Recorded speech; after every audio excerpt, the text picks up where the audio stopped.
പ്രിയ സഹോദരരെ, കർത്താവായ യേശു ക്രിസ്തുവിൻ്റെ രണ്ടാം വരവെന്ന ചാനലിലേക്ക് നിങ്ങൾക്കെല്ലാവർക്കും ഒരിക്കൽ കൂടി സ്വാഗതം പറയാൻ ദൈവത്തിൻ്റെ ആത്മാവ് അനുവദിച്ചിരിക്കുന്നു. പ്രിയപ്പെട്ടവരെ, കഴിഞ്ഞ ക്ലാസ്സിൽ നമ്മൾ കണ്ടത് ഒരു സഹോദരിയുടെ ചില ചോദ്യങ്ങളായിരുന്നു. ധാരാളം ആളുകൾ വ്യക്തിപരമായിട്ടും വാട്സപ്പിൽ കൂടെയൊക്കെ വിളിച്ച് ചോദിക്കുന്നു. അവർ പറയുന്നത്, ഞങ്ങളൊരു ഒരുക്കം ആരംഭിച്ചു കഴിഞ്ഞു. കുറേയേറെ ആളുകൾ യേശുക്രിസ്തുവിൻ്റെ വരവിന് വേണ്ടി ഒരുങ്ങിക്കൊണ്ടിരിക്കുകയാണ്.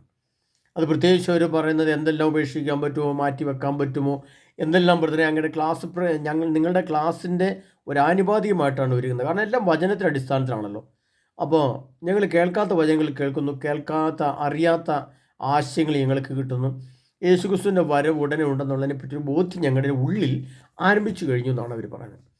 അപ്പോൾ അത് അവർ അംഗീകരിക്കുകയാണ്. അപ്പോൾ അതിന് ഞങ്ങൾ ഒരുക്കത്തിനായിട്ട് ആരംഭിച്ചു കഴിഞ്ഞു.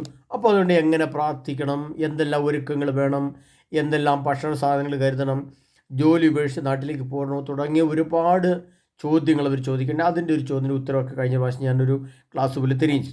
അതിൽ തന്നെ വീണ്ടും ഒരു കമൻറ്റ് വന്നിരിക്കുന്നത് സുശീല എന്ന് പറയുന്ന സഹോദരി നല്ലൊരു കമൻറ്റ് വിട്ടിട്ടുണ്ട്. അദ്ദേഹം പറഞ്ഞ ഇതാണ്: നമ്മൾ പാപികളെയാണോ സഹായിക്കേണ്ടത്? പാപികളെ സഹായിക്കരുത്. അത് പൗലോസ്ലീഹയുടെ പറഞ്ഞു, നിങ്ങൾ പാപികളെ അല്ല സഹായിക്കേണ്ടത്, സഭയിലുള്ളവരെയാണ് സഹായിക്കേണ്ടത്. അതുപോലെ തന്നെ അതിന് വ്യക്തമായിട്ട് പറയുന്നുണ്ട്. വചനത്തിൻ്റെ അടിസ്ഥാനം പറഞ്ഞാൽ അനാഥർ, ദരിദ്രർ, വിധവകൾ, രോഗികൾ, സാമ്പത്തിക ശേഷിയില്ലാത്തവർ, അങ്ങനെ അനാഥരുടെ വിധവകളുടെ ഞെരുക്കങ്ങളിൽ അവരുടെ സഹായത്തിനെത്തുക, ലോകത്തിൻ്റെ കളങ്കമേൽക്കാതെ തന്നെ കാത്തു സൂക്ഷിക്കുക. അത് യാക്കോബ് തന്നെ ലേഖനത്തിൽ പറയുന്നൊരു വചനമാണ്. അപ്പോൾ വേദനിക്കുന്ന, ദുഃഖിക്കുന്ന, കഷ്ടപ്പെടുന്ന, ഞെരുക്കം അനുഭവിക്കുന്ന ആളുകൾ ധാരാളമുണ്ടെന്നും അങ്ങനെയുള്ള ആളുകളെ കണ്ടെത്തിയാണ് സഹായിക്കേണ്ടതെന്നും വിശുദ്ധ പറയുന്നു. അതിനോട് തന്നെയാണ് യോജിക്കുന്നത്. ആ സഹോദരി പറഞ്ഞതിനെ ഞാൻ സ്വീകരിക്കുകയാണ്. കാരണം വെച്ചാൽ ഞാൻ ആ സഹോദരി പറഞ്ഞ പോലെ തന്നെയാണ് കാര്യങ്ങൾ മുന്നോട്ട് കൊണ്ടത്.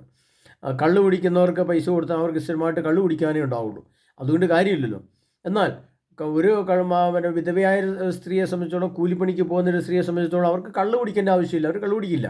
മറിച്ച് അവരെന്താണ് ചെയ്യുന്നത്? കഠിനാധ്വാനങ്ങളിൽ കഷ്ടപ്പെടുകയാണ്. ഒരുപാട് കഷ്ടപ്പെടുന്ന വിധവകളായ സ്ത്രീകൾ എന്നോട് പറഞ്ഞിട്ടുണ്ട്. വളരെ സങ്കടത്തോടെ കഷ്ടപ്പാടിലാണ് പോകുന്നത്, സാമ്പത്തികമായിട്ടുള്ള ഒരുപാട് ദുരിതത്തിലൂടെയാണ് കടന്നു പോകുന്നത്. അങ്ങനെയുള്ള ഭവനങ്ങളെ കണ്ടെത്തിയാണ് നമ്മൾ സഹായിക്കേണ്ടത്. അത് അവരുടെ അഭിപ്രായത്തെ, ആ കമൻറ്റിനെ ഞാൻ സ്വീകരിക്കുകയാണ്. അവർ പറഞ്ഞത് ശരി തന്നെയാണ്. ഓക്കെ, ഞാനത് വിലമതിക്കുന്നു. അതുകൊണ്ട് തന്നെ മറ്റുള്ളവർക്ക് ധനസഹായം ചെയ്യുമ്പോൾ അങ്ങനെയുള്ള ആളുകളെ കണ്ടെത്തിയാണ് കൊടുക്കുന്നത് എന്ന് ആ സഹോദരി പറയാൻ ഞാൻ ആഗ്രഹിക്കുകയാണ്. പ്രിയ സഹോദരനെ, ഇനി നമ്മൾ വെളിപാടിൻ്റെ പുസ്തകത്തിൽ നമ്മൾ പഠിച്ചു വരികയായിരുന്നു. വെളിപാടിൻ്റെ 30 വെളിപാടിൻ്റെ വെളിപ്പെടുത്തലുകൾ എന്ന ആ പങ്ക്തിയിൽ അല്ലെങ്കിൽ ആ വീഡിയോയിൽ 30 എപ്പിസോഡുകൾ നമ്മൾ കഴിഞ്ഞു. ഇനി നമ്മൾ അതിൻ്റെ ഒരു അവസാന ഘട്ടത്തിലേക്ക് നമ്മൾ പ്രവേശിക്കുകയാണ്. ഏതാണ്ട് ശരാശരി കാര്യങ്ങൾ നിങ്ങൾക്ക് ഗ്രഹിക്കാൻ സാധിച്ചത് വിശ്വസിക്കുകയാണ്. വെളിപാടിൻ്റെ പുസ്തകം 22-ാം അധ്യായത്തിൽ നമ്മൾ കഴിഞ്ഞ പ്രാവശ്യം കണ്ടത് എന്തായിരുന്നു? അവർ അവിടുത്തെ മുഖം ദർശിക്കും, അവിടുത്തെ നാമം അവരുടെ നെറ്റിത്തടത്തിലുണ്ടായിരിക്കും, ഇനി ഒരിക്കലും രാത്രി ഉണ്ടായിരിക്കില്ല. അവിടുന്ന് ഇങ്ങോട്ട് പോന്നിട്ട് വീണ്ടും അതേ അധ്യായത്തിന് 22-ാം അധ്യായത്തിൻ്റെ 9-ാം തിരുവചനത്തിലേക്ക് വരുമ്പോൾ നമ്മൾ ശ്രദ്ധിച്ച് കേൾക്കേണ്ടത് എന്താണെന്ന് ചോദിച്ചു കഴിയുമ്പോൾ അവിടെ എഴുതി വെച്ചിട്ടുണ്ട്: ഈ ഗ്രന്ഥത്തിലെ വചനങ്ങൾ കാക്കുന്നവരുടെയും ദൈവത്തെ ആരാധിക്കുക. വീണ്ടും അവൻ എന്നോട് പറഞ്ഞു, ഈ ഗ്രന്ഥത്തിലെ പ്രവചനങ്ങൾ നീ മുദ്രിതമായി സൂക്ഷിക്കേണ്ട. അതാണ്, ഈ ഗ്രന്ഥത്തിലെ വചനങ്ങൾ ഇനി ആരും പറയാതെ വെക്കേണ്ട, മുദ്രിതമായിട്ട് അടക്കി വെക്കേണ്ടതല്ല. അതിൻ്റെ ആശയങ്ങൾ, അർത്ഥങ്ങൾ നീ തുറന്നു കൊടുക്കുക എന്നുള്ള സന്ദേശം എനിക്ക് കിട്ടുന്നതുകൊണ്ടാണ് ഞാൻ ഇങ്ങനെ ഒരു പങ്ക്തി ഇട്ടത് തന്നെ. എന്തെന്നാൽ അതിന് പറയാൻ കാരണം വെച്ചാൽ സമയം അടുത്തിരിക്കുന്നു എന്നാണ് പറഞ്ഞിരിക്കുന്നത്, അല്ലാതെ വർഷങ്ങൾ അടുത്തിരിക്കുന്നു എന്നല്ല പറഞ്ഞിരിക്കുന്നത്. അതാണ് സത്യം. ഓരോ വചനത്തിലും ദൈവവചനത്തിൻ്റെ ആഴങ്ങളിലേക്ക് ചെല്ലുമ്പോൾ എന്തെന്നാൽ കാലഘട്ടങ്ങൾ എടുത്തിരിക്കുന്നു എന്നല്ല പറയുന്നത്. കൊരിന്തോസ് ലേഖനത്തിൽ നമുക്കറിയാം, പൗലോസ് പറയുന്നുണ്ട്, യുഗങ്ങളുടെ അന്തിമ ഘട്ടം നമ്മിലാണല്ലോ വന്നെത്തിയിരിക്കുന്നത് എന്ന് പറയുമ്പോൾ അന്തിമ ഘട്ടം എന്ന് പറയുമ്പോൾ അവിടെ ഘട്ടത്തിന് കുറച്ച് കാലഘട്ടങ്ങൾ കൂടെ മുന്നോട്ട് പോകാനുണ്ട്. എന്നാൽ ഇപ്പോൾ നമുക്കറിയാം, ഈ കഴിഞ്ഞ ഇന്നലത്തെ ചില വാർത്തകളൊക്കെ നമ്മൾ കേൾക്കുന്നുണ്ടായി. അത് ഗാസയെ സംബന്ധിക്കുന്ന പ്രശ്നങ്ങൾ, ഇറാനുമായിട്ടുള്ള യുദ്ധങ്ങളുടെ പ്രശ്നങ്ങളെ പറ്റിയൊക്കെ വലിയ ബോംബുകളൊക്കെ വരുന്നു. വീണ്ടും യുദ്ധത്തിൻ്റെ ഗതികൾ മാറുന്നു. താൽക്കാലിക വെടിനിർത്തലാണ്, അത് യുദ്ധം അതിൻ്റെ മറ്റു തലങ്ങളിലേക്കൊക്കെ പോകുന്നു പറയുമ്പോഴും ഇവിടെ നമ്മളൊരു സത്യം മനസ്സിലാക്കേണ്ടത്, വലിയ 3-ാം ലോക മഹായുദ്ധത്തിൻ്റെ ഒരുക്കം എല്ലാ രാഷ്ട്രങ്ങളിലും നടക്കുകയാണ്. എല്ലാ രാഷ്ട്രങ്ങളിലും അത് സംഭവിച്ചുകൊണ്ടിരിക്കുകയാണ്. ഏതാനും അതുകൊണ്ട് കർത്താവ് പറഞ്ഞത് ഇനി മുദ്ര എന്തായാലും സമയമെടുത്തിരിക്കുന്നു. കാലഘട്ടങ്ങളൊന്നും ഇല്ല നമ്മുടെ മുമ്പിൽ. ഒരു 10-25 വർഷം കൂടെ കാത്തിരിക്കാനില്ല. അല്ലെങ്കിൽ ഒരു അരനൂറ്റാണ്ടെന്ന് പറയുന്നില്ല, 1/4 നൂറ്റാണ്ടെന്ന് പറയാൻ മാത്രമൊന്നുമില്ല. ചുരുങ്ങിയ സമയം ഒരു ക്ലിപ്തമായ സമയമേ ഉള്ളൂ എന്ന് പറഞ്ഞാൽ ഇങ്ങെത്തി, അടുത്തെത്തി എന്നാണ് ഇത് മനസ്സിലാക്കുന്നത്. അതൊരു കഥ പറയാണ്. എന്തെന്നാൽ സമയമെടുത്തിരിക്കുന്നു. അനീതി ചെയ്തിരുന്നവൻ ഇനിയും അനീതി ചെയ്തുകൊള്ളട്ടെ, പാപക്രമപ്പെട്ടവൻ ഇനിയും അങ്ങനെ തന്നെ കഴിഞ്ഞുകൊള്ളട്ടെ, നീതിമാൻ ഇനിയും നീതി പ്രവർത്തിക്കട്ടെ, വിശുദ്ധ ഇനിയും വിശദീകരിക്കപ്പെട്ടെ. അത് കഴിഞ്ഞ് കർത്താവ് പറയാണ്. അതിനുശേഷം ഞാൻ പലപ്പോഴും പറഞ്ഞിട്ടുള്ള വചനമാണ് വെളിപാട് പുസ്തകം 22-ാം അധ്യായം 14-ാം തിരുവചനം. ജീവൻ്റെ വൃക്ഷത്തിൽ അവകാശം ലഭിക്കാനും കവാടങ്ങളുടെ നഗരത്തിൽ പ്രവേശിക്കാനും തങ്ങളുടെ അംഗീകൾ കഴി വിശുദ്ധീകരിക്കുന്നവർ ഭാഗ്യവാന്മാർ. ആ വചനത്തിലാണ് ഇനി നമുക്കറിയാം നമ്മുടെ യഥാർത്ഥ രൂപാന്തരീകരണം, ഒരു മനുഷ്യൻ്റെ യഥാർത്ഥ രൂപാന്തരീകരണം അല്ലെങ്കിൽ വലിയ മാനസാന്തരം പശ്ചാത്താപമൊക്കെ ഉണ്ടാകണമെങ്കിൽ ആ രീതിയിലുള്ളൊരു കുമ്പസാരം, ആ രീതിയിലുള്ള പാപ പരിഹാര പ്രവൃത്തി നമ്മൾ ചെയ്യേണ്ടതായിട്ടുണ്ട്. അതുകൊണ്ടാണ് വിശുദ്ധ ഗ്രന്ഥത്തെ ആസ്പദമാക്കി ദൈവം ഇപ്രകാരം ഏറ്റവും അവസാനമായി 35,397 വചനങ്ങളുണ്ടെന്നാണ് ബൈബിൾ പണ്ഡിതന്മാർ പറയുന്നത്.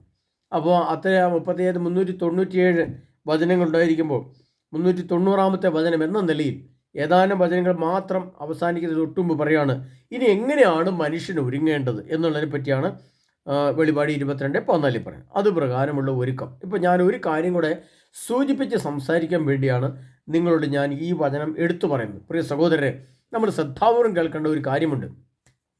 കഴിഞ്ഞ ഒരു 2 മാസങ്ങൾക്കപ്പുറം ഒരു സഹോദരൻ എന്നെ വിളിച്ചു. അദ്ദേഹം പറഞ്ഞത് ചില പാപങ്ങൾ പറയുമ്പോൾ കുമ്പസാരത്തിൽ പറയുമ്പോൾ അത് വലിയൊരു പ്രശ്നമാണോ, അതൊരു പാപമാണോ, അതൊരു പ്രശ്നമേ അല്ല, അത് സാരമില്ല ചേട്ടാ, ഒന്നും പേടിക്കണ്ട എന്ന് പറയുന്ന രീതിയിലുള്ളൊരു സംഭാഷണം ചില ഭാഗത്തുനിന്ന്, ചില വൈദ്യരുടെ ഭാഗത്ത് വന്നതായിട്ട് അദ്ദേഹം പറയുണ്ടായി. പ്രിയപ്പെട്ടവരെ, അതൊരു മുന്നറിയിപ്പായിട്ട് ഞാൻ നിങ്ങളോട് പറയുകയാണ്. ഇപ്പോൾ നമ്മുടെ സഭയിൽ ചില അസ്വസ്ഥതകൾ നടക്കുമ്പോൾ നമ്മൾ ഒരു സത്യം മനസ്സിലാക്കണം. ആ സത്യം ഇപ്രകാരമാണ്.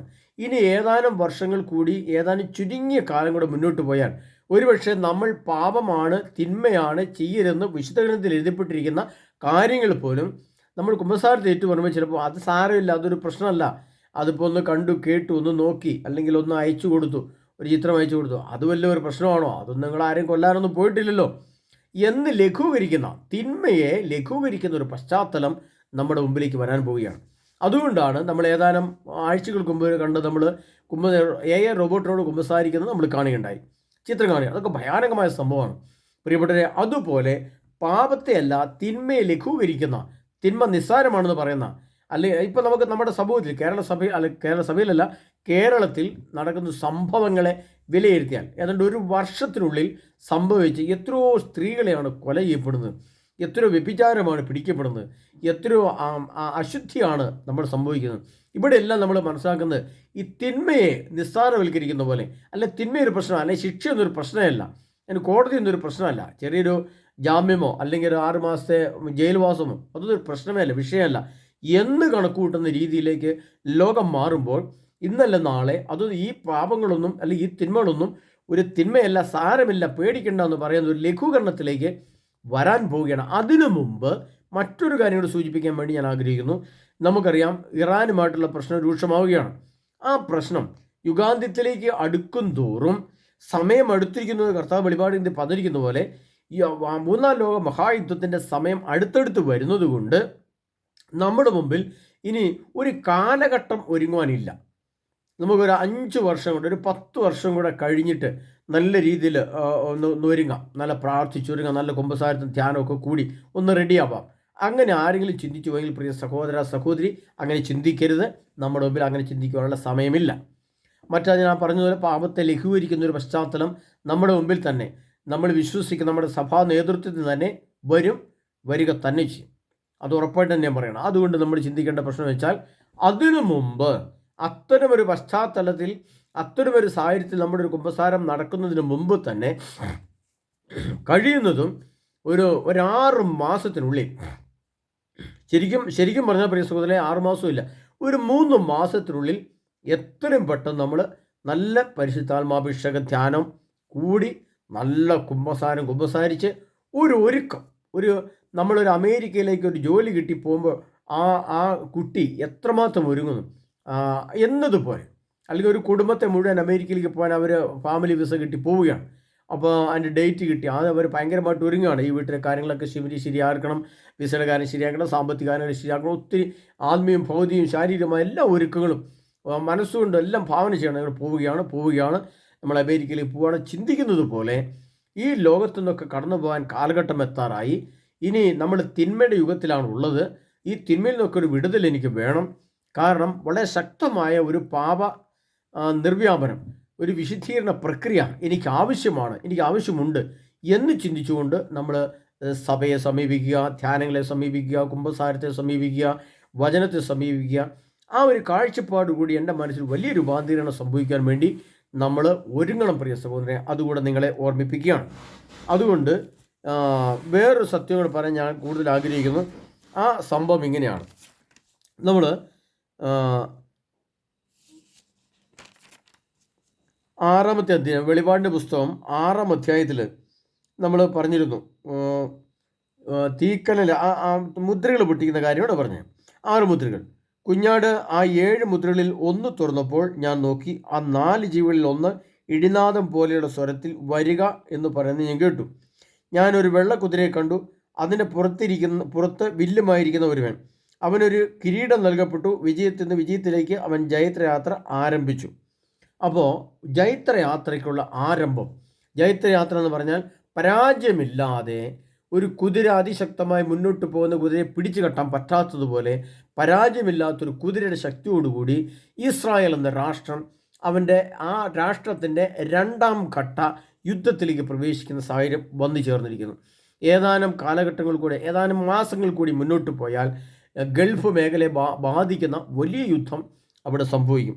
അതുകൊണ്ട് അത് കർത്താവ് പറയാണ്, അവനൊരു ജൈത്രയാത്ര ആരംഭിക്കാൻ പോകുന്നു എന്ന് പറയും. 1-ാമത്തെ മുദ്ര ആഗോള 3-ാം ലോക മഹായുദ്ധത്തിൻ്റെ മുന്നോടിയായിട്ടുള്ള ജൈത്രയാത്രയുടെ ഭീമാകാരമായ ബോംബുകളൊക്കെ പൊട്ടിച്ചുകൊണ്ട്, അല്ലെങ്കിൽ മറ്റൊരു രാഷ്ട്രത്തെ നിർമ്മാർജ്ജനം ചെയ്തുകൊണ്ട് ജൈത്രയാത്ര ആരംഭിക്കുന്ന അവസ്ഥയിലേക്ക് ലോകം മാറ്റപ്പെട്ടുകൊണ്ടിരിക്കുകയാണ്. അങ്ങനെ ലോകം അതിൻ്റെ അന്തിമ യുദ്ധ തന്ത്രങ്ങൾ, പ്രവർത്തനങ്ങൾ ആരംഭിക്കുന്ന കാലഘട്ടത്തിന് തൊട്ടു മുമ്പുള്ള നമ്മുടെ കാലഘട്ടങ്ങളെ നമ്മൾ വിലയിരുത്തുന്ന ഭാഗമാണ് ഇപ്പോൾ.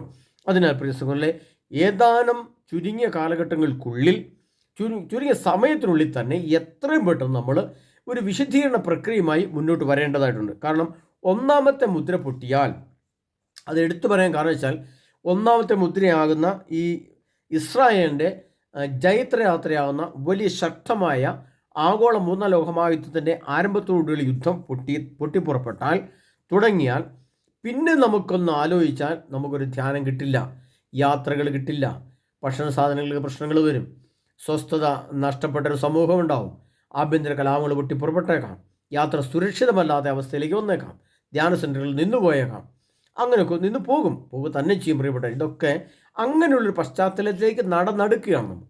അതുകൊണ്ട് നമ്മൾ വളരെ ശ്രദ്ധാപൂർവ്വം നീങ്ങേണ്ട, വളരെ ചിന്തനീയമായ, വളരെ യാഥാർത്ഥ്യബോധത്തോടെ സമീപിക്കേണ്ട ഒരു പശ്ചാത്തല സമയമാണ് ഇത്. അതുകൊണ്ടാണ് വെളിപാട് പുസ്തകത്തിൽ 22-ാം അധ്യായം 10-ാം തിരുവചനത്തിൽ പറയുന്നത്, എന്തെന്നാൽ സമയം അടുത്തിരിക്കുന്നു. ആ ഒരു വചനത്തെ ആസ്പദമാക്കി വേണം നമ്മൾ ഓരോ കാര്യങ്ങൾ വിലയിരുത്താൻ. എന്തെന്നാൽ എന്താണ് അതിൻ്റെ കാരണം, എന്തെന്നാൽ എന്ന് പറഞ്ഞാൽ അതിൻ്റെ കാരണം, എന്തുകൊണ്ടാണ് അതിൻ്റെ കാരണം എന്ന് പറയുന്നത്. ഇപ്പോൾ അതിൻ്റെ സജ്ജീകരണങ്ങൾ നമുക്കറിയാം. 3-ാം ലോക മഹായുദ്ധം പൊട്ടിപ്പുറപ്പെടുന്നതും അത് ആണവ യുദ്ധത്തോടു കൂടിയാണ് പൊട്ടിപ്പുറപ്പെടുന്നത്. അത് പൊട്ടിപ്പെടാനുള്ള കാരണം, ലോകത്തിൻ്റെ മൊത്തം ചരിത്രത്തിലെ കാരണങ്ങളെ നോക്കുമ്പോൾ അത് ജെറുസലേം ദേവാലയം അതിൻ്റെ പണിയും ആരംഭിക്കുന്നതോടു കൂടിയാണ്. അത് നമുക്ക് വ്യക്തമായിട്ട് അറിയാം. അതിൻ്റെ കാരണമെല്ലാം സക്രിയ പ്രവചന പുസ്തകം 12-ാം അധ്യായം അതിൻ്റെ 3-ാം തിരുവചനത്തിൽ എഴുതി വെച്ചിട്ടുണ്ട്.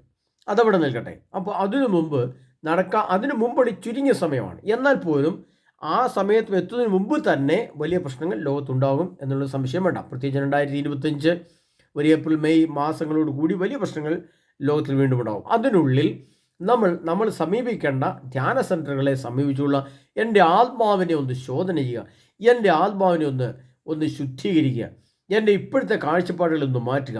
പ്രത്യേകിച്ചും സന്ധ്യാസമയത്തെ ഭവനങ്ങളിലെ പ്രാർത്ഥന, സന്ധ്യാസമയങ്ങളിൽ എല്ലാ കുടുംബനാഥന്മാരും തൻ്റെ ഭവനത്തിൽ തന്നെ ഉണ്ടായിരിക്കണം. ആവശ്യമുള്ള സാധനങ്ങൾ അല്പസമയം നേരത്തെ മുമ്പ് പോയി വാങ്ങി വീട്ടിൽ നേരത്തെ തന്നെ എത്തണം. ഒരു 6-7 മണിക്ക് മുമ്പ് തന്നെ എല്ലാവരും ഭവനങ്ങളിൽ തിരിച്ചെത്തുക. ആ രീതിയിലുള്ള ഒരുക്കങ്ങൾ പ്രഭാതത്തിൽ ഒരു 5 മണിക്കും 6 മണിക്കുള്ളിൽ പ്രഭാത പ്രാർത്ഥനകൾ നമ്മൾ എല്ലാ ഭവനങ്ങളിലും ചെയ്യേണ്ടതായിട്ടുണ്ട്. ഇതൊക്കെ വളരെ ശക്തമായി നമ്മൾ ചെയ്യണം. ഇത് കേൾക്കുമ്പോൾ നിസ്സാരമായിട്ട് തോന്നും, വലിയ താല്പര്യം തോന്നാതെ എന്ത് പ്രാർത്ഥന എന്ന് ചെയ്യും. പക്ഷേ പ്രാർത്ഥിക്കുന്ന ഒരു ഭവനത്തിൽ മാത്രമേ, ഞാൻ പ്രത്യേകിച്ചും കഴിഞ്ഞ ക്ലാസ്സിൽ പറഞ്ഞു എങ്ങനെയാണ് യേശുവിൻ്റെ നാമം, അവൻ്റെ നാമം യേശുവിൻ്റെ നാമം എങ്ങനെയാണ് നെറ്റിത്തടത്തിൽ ഉണ്ടായിരിക്കേണ്ടത് എന്ന് ഞാൻ പറഞ്ഞു. അത് എല്ലാ ദിവസവും നമ്മൾ ഈ നാമത്തെ പുതുക്കണം. യേശു എന്ന നാമം എൻ്റെ നെറ്റിത്തടത്തുണ്ടെങ്കിൽ വീണ്ടും പിറ്റേ ദിവസം വീണ്ടും നമ്മൾ യേശുവിൻ്റെ നാമം എന്നെ നെറ്റിത്തടുത്താണ്. യേശുവേ ഞാനങ്ങെ സ്തുതിക്കുന്നു, യേശുവേ ഞാനങ്ങെ ആരാധിക്കുന്നു, യേശുവേ ഞാനങ്ങെ മഹത്വപ്പെടുന്നു, യേശുവേ ഞാനങ്ങെ സ്നേഹിക്കുന്നു, യേശുവേ ഞാനങ്ങെ ബഹുമാനിച്ച് സ്നേഹിച്ച് ആരാധിച്ച് വണങ്ങുന്നു. ഇങ്ങനെ യേശുവിൻ്റെ നാമം ആവർത്തിച്ച് പറഞ്ഞ് യേശുവിൻ്റെ മഹത്വം കൊടുത്ത് യേശുവിനെ ആരാധിച്ച് യേശുവിനെ ബഹുമാനിച്ച് യേശുവിൻ്റെ വചനങ്ങൾ വായിച്ച് നമ്മൾ യേശുവുമായിട്ടൊരു നിരന്തര സമ്പർക്ക ബന്ധം സ്ഥാപിച്ച് നമ്മുടെ നെറ്റിത്തടത്തിലെ ആ യേശുവിൻ്റെ നാമം മാഞ്ഞു പോകാതെ മറഞ്ഞു പോകാതെ ഓരോ ദിവസവും നമ്മളത് പുനഃസ്ഥാപിച്ച് നമ്മൾ വെക്കണം. അതുകൊണ്ടാണ് കർത്താവ് പറഞ്ഞത്. അതിൻ്റെ കാരണം എന്തുകൊണ്ടാണ് കർത്താവ് പറയുന്നതെന്ന് ചോദിച്ചാൽ, നമുക്കറിയാം ഈ വെളിപാട് പുസ്തകം 22-ാം അധ്യായം, വെളിപാടിൻ്റെ പുസ്തകത്തിൽ 22 അധ്യായമുണ്ട്. അതിൻ്റെ ഏറ്റവും അവസാനമാണ് ഈ പറയുന്നത്. അപ്പോൾ അതിനു മുമ്പ് നടക്കേണ്ടതായ പുതിയ ആകാശവും പുതിയ ഭൂമിയും നമുക്കറിയാം. അത് വെളിപാട് പുസ്തകം 21-ാം അധ്യായത്തിലാണ് പുതിയ ആകാശവും പുതിയ ഭൂമിയും വരുന്നത്. അപ്പോൾ അവിടെയൊക്കെ വലിയ ആണവ സ്ഫോടനങ്ങളും ഈ ലോകം തന്നെ മാറ്റപ്പെടുന്ന, പ്രപഞ്ചം തന്നെ ഇല്ലാണ്ടായി പോകുന്ന വലിയ ഭീകരയുദ്ധങ്ങളാണ് സംഭവിക്കുക, ഭീകര സംഭവങ്ങളാണ് നടക്കുന്നത്. അപ്പോൾ നമ്മൾ ഭയപ്പെട്ടും രോഗാവസ്ഥയിലും ഭക്ഷണമില്ലാതെയും കഷ്ടപ്പെട്ടിരിക്കുന്ന സമയത്ത് യേശുവിൻ്റെ നാമം നമ്മുടെ നെറ്റിത്തടുത്തുനിന്ന് മാഞ്ഞു പോകും, മറഞ്ഞു പോകും, ഇല്ലാതെയായി പോകും.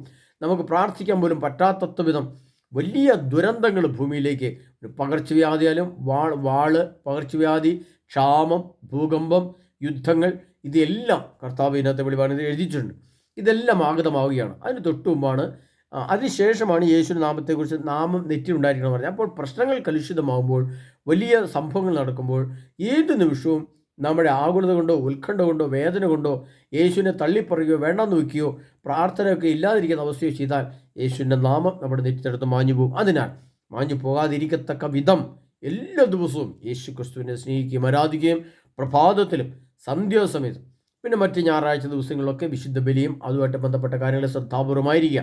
അങ്ങനെ ഇരിക്കണം. കാരണം കർത്താവ് പറയുകയാണ്, എന്തെന്നാൽ സമയം അടുത്തിരിക്കുന്നു. ആ വചനത്തിനൊക്കെ വലിയ അർത്ഥമുണ്ട് പ്രിയപ്പെട്ടവരെ.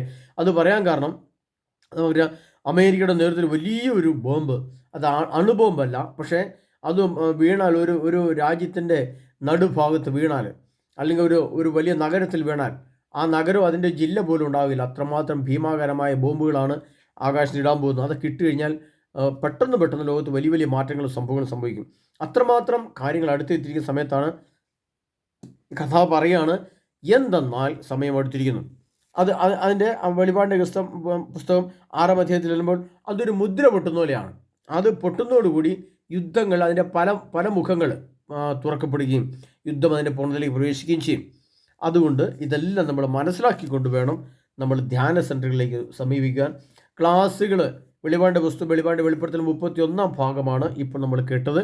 ഇതോടുകൂടി വെളിപാട് ഗ്രന്ഥത്തെ ആസ്പദമാക്കിയുള്ള വെളിപ്പെടുത്തലുകൾ അടിസ്ഥാനമായി തീർന്നു. എങ്കിലും ചില ചോദിച്ചതിൻ്റെ അടിസ്ഥാനത്തിൽ മുദ്രകളെക്കുറിച്ചുള്ള ക്ലാസ്സുകൾ വീണ്ടും കുറച്ചുകൂടെ വിശദമായിട്ട് നിങ്ങൾക്ക് തരുന്നതായിരിക്കും. അത് പുറകെ വരുന്നതാണ്. അതിനാൽ പ്രിയ സഹോദരങ്ങളെ, കർത്താവായ യേശു ക്രിസ്തുവിൻ്റെ 2ാമത്തെ വരവിന് മുന്നോടിയായിട്ടുള്ള ഒരുക്കം, നമ്മുടെ ഒരുക്കമാണ് പ്രധാനം. സഭയെ നമ്മൾ നോക്കേണ്ട, സഭയുടെ പ്രശ്നങ്ങളൊന്നും നമ്മൾ നോക്കേണ്ട, അത് അതിൻ്റെ വഴിക്ക് പൊക്കോളട്ടെ. നമ്മൾ യേശുവിന് കൂടെ ആയിരിക്കാം. കൗദാശിക തലങ്ങളിൽ, കുമ്പസാരത്തിലും പരിശുദ്ധ കുർബാനയിലും ധ്യാനത്തിലും ആരാധനയിലും ഏകദിന പ്രോഗ്രാമുകളിലും പാപ പരിഹാര പ്രവൃത്തി, അത് ഞാൻ കഴിഞ്ഞ ദിവസം പറഞ്ഞു. നമ്മൾ എന്തെല്ലാം സമ്പാദിച്ചാലും, എത്രമാത്രം വിശദീകരണ പ്രക്രിയ നടത്തിയാലും, മത്തായിയുടെ സുവിശേഷം 25-ാം അധ്യായത്തിലെ ആ ഒരു വചനത്തിലേക്കാണ് യുഗാന്ത്യം അതിന് വരുന്നത്.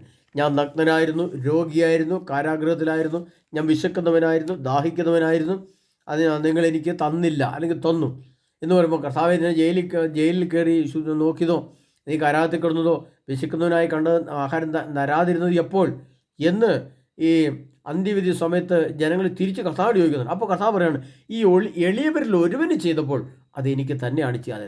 ആ ഒരു മനോഭാവം നമ്മൾ വളരെ ശക്തമായിട്ടുണ്ടാവണം പ്രിയ സഹോദരങ്ങളെ.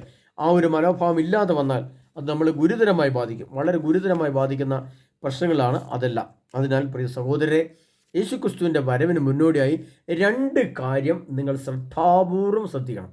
ഒന്ന്, നമ്മുടെ ധ്യാനങ്ങളൊക്കെ കൂടി, കുമ്പസാരങ്ങൾ, ധ്യാനങ്ങൾ, ആരാധനകൾ, ആ ഒരു മേഖല. അത് പാപത്തെക്കുറിച്ച് ബോധ്യം, അതിൻ്റെ പരിഹാരത്തെക്കുറിച്ച് ചിന്ത, പരിശുദ്ധാത്മാവ് നിറഞ്ഞ് നമ്മൾ യേശുവിലായിരിക്കാനുള്ള ഒരു ക്ലാസ്, ആരാധന, ധ്യാനം എല്ലാം.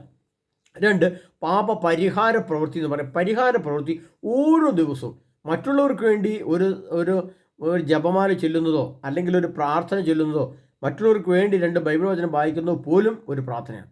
അത് മറ്റുള്ളവർക്ക് വേണ്ടി കാഴ്ചവെക്കുക. യേശുവിൻ്റെ നാമത്തിൽ മറ്റുള്ളവർക്ക് വേണ്ടി കാഴ്ച, മറ്റുള്ളവരുടെ വിശദീകരണത്തിന്, മറ്റുള്ളവരുടെ മാനസാന്തരത്തിന്, മറ്റുള്ളവരുടെ സ്വർഗീയ പ്രവേശനത്തിൻ്റെ ഒരുക്കത്തിന്, അതെല്ലാം നമ്മൾ കാഴ്ചവെക്കുക. പ്രാർത്ഥനപൂർവ്വം ധനസഹായം ചെയ്യാൻ പറ്റുന്ന അത്രയും കഴിയുന്നത്ര ധനസഹായം ചെയ്യുക. സാമ്പത്തികമായിട്ട് ചെയ്യാൻ പറ്റുക വസ്തുക്കൾ കൊടുത്തിട്ട്, ഇപ്പോൾ വസ്ത്രങ്ങൾ വാങ്ങിച്ചു കൊടുക്കാം, അരിസാധനങ്ങൾ വാങ്ങിച്ചു കൊടുക്കാം. ഞങ്ങൾ ഫ്രാൻസിസ് അസിസി എന്ന് പറയുന്ന ഒരു ഗ്രൂപ്പ് ഉണ്ടായിരുന്നു, 3-ാം സഭ എന്ന് പറഞ്ഞ് ഞങ്ങളുടെ ഇടവയിലൊരു ചെറിയ ഗ്രൂപ്പുണ്ട്. ആ ഗ്രൂപ്പ് ഞങ്ങൾ ഇപ്പോൾ അല്പം മന്ദഗതിയിലാണെങ്കിലും ഞങ്ങൾ ആക്റ്റീവായിട്ട് ഒരു 3-4 വർഷം മുമ്പ് ഞങ്ങൾ ക്രിസ്മസിനും ഈസ്റ്ററിനും ജീപ്പ് പിടിച്ച് ഞങ്ങൾ കുറേ ആളുകൾ, അതിനകത്ത് കുറേ ചേച്ചിമാരാണുള്ളത്, കുറച്ച് ആണുങ്ങളൊക്കെ ഉണ്ട്. ഞങ്ങളെല്ലാം കൂടി ഒരു ജീപ്പ് ഫുൾ ആളുകൾ കുറേ പൈസയൊക്കെ ശേഖരിച്ച്, കുറേ അരിയും ശേഖരിച്ച് ഞങ്ങളിങ്ങനെ പോകും. എന്നിട്ട് ചില സെൻറ്ററുകളൊക്കെ ഞങ്ങൾ കണ്ടെത്തി അവിടെ കൊണ്ട് കൊടുക്കും. അങ്ങനെ കൊടുക്കുമ്പോഴൊക്കെ ഉണ്ടാകുന്ന ആ കർത്താവ് പറയാണ്, നിൻ്റെ പ്രവൃത്തികൾ നിന്നെ അനുകരിക്കും. ആ പ്രവൃത്തിയിലാണ് വിശുദ്ധിയും ദൈവജ്ഞാനവും ദൈവസ്നേഹത്തിൽ അധിഷ്ഠിതമായ പ്രവൃത്തിയിലാണ് പരിശുദ്ധാത്മ നമ്മളെ പിന്തുടരുന്നത്. അങ്ങനെ ദൈനംദിനം അല്ലെങ്കിൽ ആഴ്ചയിൽ ഒന്നെങ്കിലും ഒരു ഭവന സന്ദർശനം, രോഗി സന്ദർശനം, നമ്മളൊരു ധ്യാനമൊക്കെ കൂടി വീട്ടിലെത്തി വളരെ ശാന്തമായിട്ട് എൻ്റെ കാര്യമൊക്കെ ശരിയായി, ഞാൻ മദ്യപാനമൊക്കെ നിർത്തി സ്വസ്ഥമായി, എൻ്റെ കടബാധ്യത ഉണ്ടായിരുന്നൊക്കെ വീടി ശാന്തമായി, സ്വസ്ഥം, സമാധാനം, സന്തോഷം എന്ന് പറഞ്ഞ് വീട്ടിൽ നമ്മൾ ഇരിക്കാനുള്ളതല്ല. നമ്മൾ ധ്യാനം കൂടിയിരിക്കും. നമ്മൾ ഒരു ധ്യാനം കൂടിയാൽ നമ്മൾ ആദ്യം ചെയ്യേണ്ടത് മറ്റുള്ള 4 പേരെ ധ്യാനത്തിന് പറഞ്ഞു വിടുക എന്നുള്ളതാണ്. അതാണ് നമ്മുടെ അടിസ്ഥാന കടമ. ഞാൻ വിശദീകരിക്കപ്പെട്ടതുപോലെ മറ്റൊരാളുകൾ വിശദീകരിക്കപ്പെടണം. ഞാൻ നന്നായിട്ട് കുമ്പസാരിച്ച് ഒരുങ്ങിയതുപോലെ മറ്റുള്ള ഒരാൾ കൂടെ നന്നായിട്ട് കുമ്പസാരിച്ച് വരണം. ഞാൻ മദ്യപാനം നിർത്തിയതുപോലെ മദ്യപിക്കുന്ന 10 പേരെങ്കിലും മദ്യപാനം തരണം. ആ ഒരു കാഴ്ചപ്പാട്. ഞാൻ സിഗരറ്റ് വലി നിർത്തിയതുപോലെ മറ്റുള്ളവർ 10 പേര് സിഗരറ്റ് വലി നിർത്തണം. ഞാൻ പള്ളിയിൽ പോകാതിരുന്ന കാലഘട്ടം ഉണ്ടായിരുന്നു. എന്നാൽ ഇപ്പോൾ ഞാൻ വിശുദ്ധ ബലിക്കൊക്കെ ആയിട്ട് പോകാൻ തുടങ്ങി. അപ്പോൾ പോകാതിരിക്കുന്നവരെ കണ്ടെത്തി അവരെ ധ്യാനത്തിൽ കൂട്ടിക്കൊണ്ടുപോയി അതിൻ്റെ പൈസ നമ്മൾ മുടക്കി മറ്റുള്ളവർക്ക് വേണ്ടി, ഇപ്പം മറ്റുള്ള 2 പേരെ 3 പേരെ നമ്മൾ ധ്യാനത്തിൽ പറഞ്ഞു വിടുക. പൈസ ഇല്ലയെന്ന് അവർ പറഞ്ഞാൽ ആ പൈസ നമ്മൾ ഉണ്ടാക്കി കൊടുത്ത് അവർക്ക് വേണ്ടി പ്രവർത്തിക്കണം. അങ്ങനെ പ്രവർത്തിക്കുന്ന പാപ പരിഹാര പ്രവൃത്തി, ആ പാപ പരിഹാര പ്രവൃത്തി ഉള്ളിടത്ത് പരിശുദ്ധാത്മാവ് സജീവമായി നമ്മൾ നിലനിൽക്കും. ആ പരിശുദ്ധാത്മ ഒരിക്കലും നമ്മൾ ഇട്ടിട്ട് പോയില്ല. അത് ചെറിയ പണക്കങ്ങൾ പരിശുദ്ധാത്മാവിന് വന്നാലും, അല്ലെങ്കിൽ ചെറിയ കുഞ്ഞു പാപങ്ങളൊക്കെ നമ്മൾ ചെയ്താലും പരിശുദ്ധാത്മാവ് ഒരിക്കലും നമ്മളിൽ നിന്ന് ഈ പ്രവൃത്തിയുടെ ആത്മാവ് നമ്മളിലുണ്ട്. പരിശുദ്ധാത്മാവ് എന്ന് പറയുന്നത് പരിശുദ്ധ പ്രവൃത്തിയുടെ ആത്മാവ് നമ്മളിൽ വസിക്കും. ആ ആത്മാവ് നമ്മളിൽ നിന്ന് ഒരിക്കലും ഇറങ്ങിപ്പോവുകയില്ല. പരിശുദ്ധാത്മാവിനെ സ്നേഹിക്കുവാനും ആരാധിക്കുവാനും ബഹുമാനിക്കാനും നമ്മളിൽ നിലനിർത്താനുള്ള ഒരേ ഒരു വഴി എന്ന് പറയുന്നത് ഈ വിശുദ്ധീകരണ പ്രക്രിയയുടെ പിന്തുടർച്ചയാണ്.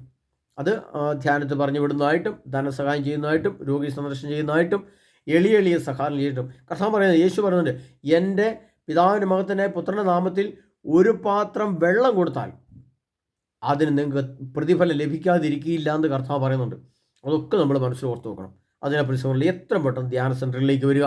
ധ്യാനങ്ങളൊക്കെ ഏത് നിമിഷം നിന്നു പോകുന്ന അവസ്ഥയിലേക്ക് ലോകം നടന്നെടുക്കുകയാണ്.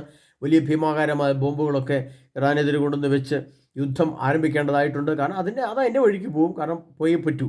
കാരണം ഈ ലോകം തിന്മയുടെ യുഗമാണ്. ഇത് തിന്മയുടെ യുഗമാണ്. ഇത് തിന്മയുടെ കാലഘട്ടമാണ്. തിന്മയാണ് മനുഷ്യൻ ചെയ്യുന്നത്. മറിച്ച് പാപത്തിൻ്റെ സ്റ്റേജൊക്കെ കടന്നുപോയി വലിയ ദുരന്തങ്ങൾ, വലിയ കൊലപാതകങ്ങൾ, വലിയ വ്യഭിചാരങ്ങൾ, വലിയ തട്ടിപ്പുകൾ, വെട്ടിപ്പുകളൊക്കെ ലോകത്തും സമൂഹത്തിലും സഭയിലും ഒക്കെ സംഭവിക്കുമ്പോൾ നമ്മൾ മനസ്സിലാക്കേണ്ടത് അവൻ വാതിൽക്കൽ എത്തിയിരിക്കും നമ്മൾ മനസ്സിലാക്കണം. അതുകൊണ്ടാണ് മത്തായിയുടെ സുവിശേഷത്തിൽ കർത്താവ് പറഞ്ഞ ഒരു വചനമുണ്ട്, അത്തിമരത്തെ നോക്കി നിങ്ങൾ പഠിച്ചുകൊള്ളു, അതിൻ്റെ കൊമ്പുകൾ ഇളതായി ശാഖകൾ തളിർക്കുന്നത് കാണുമ്പോൾ അവൻ വാതിൽക്കൽ എത്തിയിരിക്കും നിങ്ങൾ മനസ്സിലാക്കിക്കൊള്ളു. ഇസ്രായേൽക്കാർ പ്രാർത്ഥന ഇല്ലാതിരുന്ന കാലഘട്ടത്തിൽ കൂടെ കടന്നുപോയതിനു ശേഷം ഇപ്പോൾ ശക്തമായി പ്രാർത്ഥിക്കാൻ അവരൊരു ദേവാലയം ആഗ്രഹിക്കുന്നു. അതിനെ പല സ്ഥലങ്ങളിലും അവർ പ്രാർത്ഥനാപൂർവ്വം അവർ മുന്നേറുകയാണ്. അപ്പോൾ മുട്ടുമടക്കാൻ ആഗ്രഹിക്കുന്നു പറയുമ്പോൾ ദൈവമായിട്ടുള്ള സംസർഗം അവർ ആഗ്രഹിക്കുന്നു. അപ്പോൾ നമ്മൾ കൂടുതൽ തീക്ഷ്ണത പ്രാപിക്കേണ്ട സമയമാണിതല്ല. പ്രാർത്ഥിക്കാത്തവർ പ്രാർത്ഥിക്കാൻ തുടങ്ങുന്നു, ദേവാലയമില്ലാത്തവർ ദേവാലയം പണിയാൻ ആരംഭിക്കുന്നു, വിശുദ്ധിയില്ലാത്തവർ വിശുദ്ധി അന്വേഷിക്കുന്നു, ദൈവത്തെ മറന്നവർ ദൈവത്തെ അന്വേഷിക്കുന്നു. അങ്ങനെയുള്ള സാഹചര്യത്തിൽ നമ്മുടെ തീക്ഷ്ണത ഇരട്ടിയായിട്ട് വർദ്ധിക്കുക. അങ്ങനെ നമ്മുടെ തീക്ഷ്ണത ഇരട്ടിയായിട്ട് ജോലിക്കണം. അങ്ങനെ ധാരാളം ആളുകളെ ധ്യാന സെൻറ്ററിലേക്ക് കൂട്ടിക്കൊണ്ടുവന്ന് ദൈവത്തിൻ്റെ പരിശുദ്ധാത്മാവിനെ അവർക്കും കൊടുത്ത് നമ്മളും പരിശുദ്ധമാണെന്ന് അറിയണം. അതിനുള്ള പ്രിയ സഹോദരങ്ങളെ, കർത്താവായ യേശു ക്രിസ്തു നമ്മെല്ലാവരും സമൃദ്ധമായി അനുഗ്രഹിക്കട്ടെ. ദൈവത്തിൻ്റെ പരിശുദ്ധാത്മാവ് നമ്മളെ മുന്നോട്ട് നയിക്കട്ടെ. ദൈവവചനം എന്നിൽ ജീവൻ ഉണ്ടാകട്ടെ. ദൈവവചനം എന്നിൽ നിലനിൽക്കട്ടെ. ദൈവം എന്ന് പറയുന്ന ആ വചനരൂപമാണ്. അത് യേശു എന്ന വ്യക്തിയുടെ അക്ഷരരൂപമാണ് സുവിശേഷം മുഴുവൻ. അപ്പോൾ യേശു എന്ന വ്യക്തിത്വത്തിൻ്റെ, വ്യക്തി എന്ന ആളിൻ്റെ അക്ഷരം യേശു എന്ന് നമ്മുടെ മുമ്പിൽ എഴുതിയാൽ ആ അക്ഷരത്തിൽ യേശു ഉണ്ട്. അതാണ് ഞാൻ ഇന്നലെ പറഞ്ഞ പോലെ തേന് എന്ന് നമ്മൾ പറഞ്ഞു കഴിഞ്ഞാൽ ആ തേന് എന്ന അക്ഷരത്തിൽ തേനുണ്ട്. ആ തേന നമുക്ക് കൈകൊണ്ട് തൊടാൻ പറ്റില്ല. അതിൻ്റെ അക്ഷരരൂപം അതിനകത്തൊരു ആത്മാവുണ്ട്. തേന് എന്ന വാക്കിനകത്ത് തേനിൻ്റെ ആത്മാവുണ്ട്. അതിന് മധുരമാണ്, അതിന് ഗുണമുണ്ട്, അതിന് ഗന്ധമുണ്ട്, അതിന് മൂല്യമുണ്ട്, വിലയുണ്ട്. അതെല്ലാം എൻ്റെ ആത്മീയ തലമാണ്. എന്നതുപോലെ യേശു ക്രിസ്തു അല്ലെങ്കിൽ യേശു എന്ന വാക്ക് ഉള്ളത് ബൈബിളിലാണ്. ആ ബൈബിൾ വായിക്കുമ്പോൾ ആ വചനം നമ്മൾ ഏറ്റു ചൊല്ലുമ്പോൾ ആ യേശു നമ്മളിൽ വസിക്കും. അങ്ങനെ യേശുമായിട്ടുള്ള സംസർഗം വളരെ ശക്തമായിട്ട് നമ്മൾ കൊണ്ടുപോകണം. ഇനി യേശുവിൽ നിന്ന് ഒരു ഇഞ്ച് പോലും, യേശു ക്രിസ്തുവിൽ നിന്ന്, വിശ്വാസത്തിൽ നിന്ന്, വിശുദ്ധിയിൽ നിന്ന്, നമ്മൾ ഒരു കാര്യം കൂടെ കൃത്യമായിട്ട് മനസ്സിലാക്കുക. വിശ്വാസം എന്നതുകൊണ്ട് മാത്രം നമ്മൾ ആരും രക്ഷപ്പെടുകയില്ല. വിശ്വാസമുണ്ടെങ്കിൽ വിശുദ്ധി വേണം. നിൻ്റെ ഹൃദയ വിശുദ്ധീകരണമാണ് ഞാൻ അഭിലഷിക്കുന്നത്. ഹൃദയവിശുദ്ധിയുള്ളവർ ഭാഗ്യവാന്മാർ എന്നുള്ള അവർ ദൈവത്തെ കാണും. അപ്പോൾ വിശ്വാസമുണ്ടെങ്കിൽ അത് വിശുദ്ധിയായിട്ട് മാറണം. വിശുദ്ധി എന്നത് മാത്രം പോരാ, രൂപാന്തരപ്പെടണം. രൂപാന്തരം മാത്രം പോരാ, ഫലം ചൂടണം. രൂപാന്തരപ്പെടുക എന്ന് പറഞ്ഞാൽ എൻ്റെ മാനസാന്തരം സംഭവിച്ചാൽ ഞാൻ മാത്രമുള്ളൊരു മാനസാന്തരം, ഞാൻ രക്ഷപ്പെട്ടു എന്നത് മാത്രമായിട്ട് ചിന്തിച്ചിരിക്കുന്നതാണ് മാനസാന്തരം എന്ന് പറയുന്നത്. എന്നാൽ രൂപാന്തരം എന്ന് പറഞ്ഞാൽ ഞാൻ രൂപാന്തരപ്പെട്ടാൽ എന്നെപ്പോലെ ആയിരങ്ങളെ രൂപാന്തരപ്പെടുത്തുവാൻ, എന്നെപ്പോലെ മാനസപ്പെട്ടതിനെ പോലെ മറ്റുള്ള 10,000-ങ്ങളെ മാനസാന്തരപ്പെടുത്തുവാൻ നമ്മൾ രൂപാന്തരം സംഭവിക്കുമ്പോൾ നമ്മുടെ ജീവിതവും കാഴ്ചപ്പാടും എല്ലാം മാറ്റിക്കൊണ്ട് മറ്റുള്ളവർക്ക് വേണ്ടി പ്രവർത്തിക്കാൻ നമ്മുടെ സജ്ജമായി തയ്യാറാകുന്ന അവസ്ഥയാണ് രൂപാന്തരം എന്ന് പറയുന്നത്. നിൻ്റെ മനസ്സിൻ്റെ നവീകരണം വഴി രൂപാന്തരം ഭവിക്കും. മനസ്സ് ഈ ലോകത്തൊന്ന് മാറ്റി യേശുവിലേക്ക് പുനഃസ്ഥാപിച്ചു കഴിഞ്ഞാൽ പിന്നെ നമുക്ക് യേശുവുമായിട്ടൊരു വലിയ ബന്ധമാണ് ഉണ്ടാവുക. ആ ബന്ധത്തിൽ നിന്നാണ് നമുക്ക് ദർശനങ്ങൾ, വ്യാഖ്യാനങ്ങൾ, വരങ്ങൾ, കൃപകൾ എല്ലാം നമുക്ക് ലഭിക്കുന്നത്. അതിനാൽ പ്രിയ സുഹൃത്തുക്കളെ, കർത്താവ് യേശു ക്രിസ്തുവിൻ്റെ ധ്യാന സെൻറ്ററിലേക്ക് എത്രയും പെട്ടെന്ന് ഓടി വരിക, കഴിയുന്നത് ബുക്ക് ചെയ്ത് ഓടി വരിക. അതുകൊണ്ട് പ്രിയ സുഹൃത്തുക്കളെ, കർത്താവ് യേശു നമ്മെ ഓരോരുത്തരും സമൃദ്ധമായി അനുഗ്രഹിക്കട്ടെ. ആമേൻ.